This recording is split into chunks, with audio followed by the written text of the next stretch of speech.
Hello everyone. The purpose of this video is to show you how to calculate the beta.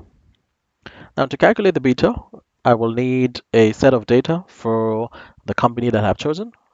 I have chosen General Motors as my company, and I also want the data for the S&P 500, which is the market portfolio. Now you have to remember that beta is a measure of systematic risk, so we are trying to calculate how our company fared compared to the market.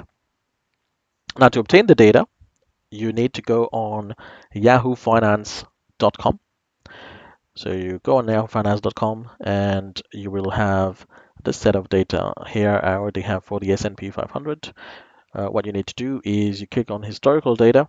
I want the frequency as monthly, and you enter the dates that you want, and you click on apply, and then download data. It's a fairly straightforward process to get the data. It's very easy.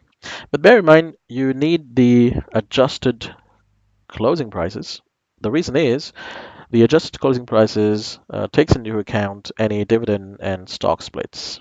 So make sure you choose the adjusted closing price. You can get rid of the other data. We won't use that. Now, I have chosen for my video the years 2011 to 2015. Obviously, if you want a more accurate beta, it's up to you. You can choose 5 years, 10 years. It's up to you. Now, I've chosen 2011 to 2015, so I've got all the details on here. And I've sorted the data from, so starting with 2015, running down all the way to 2011. And I've done the same thing for the S&P 500. So 2015 all the way down to 2011. Right, so this is a relatively fairly straightforward process. In fact, you don't have to do anything. All you need to do is just go on Yahoo Finance and download the data there. Now, to calculate the beta, there are numerous ways of doing this. But for the purpose of this video, I will choose the regression function, simply because the regression function gives us more information regarding the sets of data that we use. Now, when we're calculating the beta, what we want is we want the return of General Motors and we want the return of S&P 500.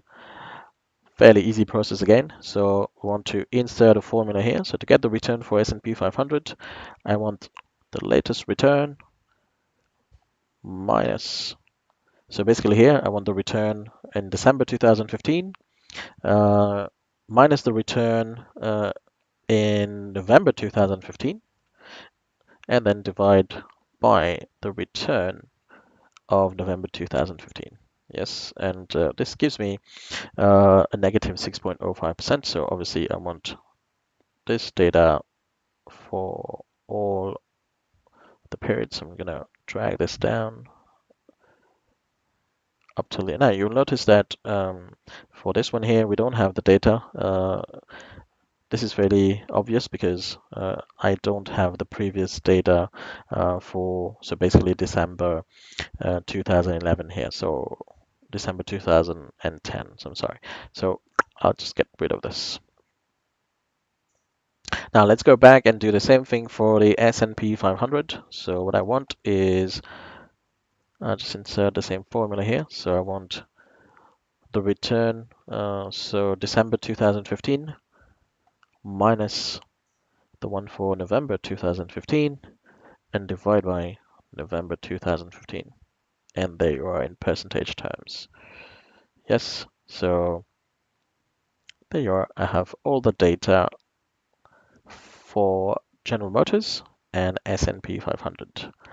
Now, to get the beta, I will need the regression function. So I will go on data, data analysis, and I will choose the regression function. There you go. So I choose the regression function and then I click on OK. Now, what you will get is a screen, and you will be asked to input Y range and X range. Now you have to remember this is what we are trying to measure is whether there is any correlation between the return of General Motors compared to the return of the S&P 500. So the dependent variable here is General Motors. So we will select the Y range as all the data for General Motors. So I'm going to select all the data for General Motors, and that will be your Y range. For your X range, you want to select the one for the S&P 500. So go all the way here and all the way down to the S&P 500. There you are. And then I'm going to click on output range. The reason is I want the data on the same worksheet. I like it that way. It does not mean you need the data on the same worksheet. If you don't, you just click on new worksheet here and it will open up a new worksheet and then present the data. I just want it here because I want to make some further analysis, and I click on OK. Now, the moment I click on OK, you will see the, the regression details. For my company, my beta, so General Motors, is 1.69. So if you want to round that to one decimal place, it is 1.7. Now, what does that mean? It means that if we're looking at the S&P 500, the beta for S&P 500 is 1, General Motors is 1.7.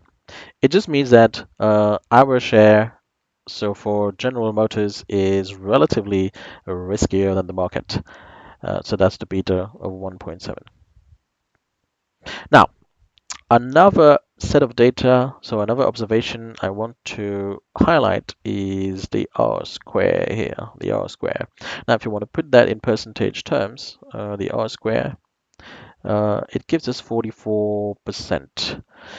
Now, what does that mean, this 44%? This 44% means that whatever changes that the market goes through, so whatever the S&P 500 goes through, the changes for General Motors is explained to the extent of 44%. So 44% of the changes in General Motors is explained, related to the S&P 500. This is what the R squared tells us. So this is another important data when calculating the beta function. So I hope this is a fairly nice and easy video, and you can choose your company and hopefully calculate the beta and compare that with the market and come out with your own analysis.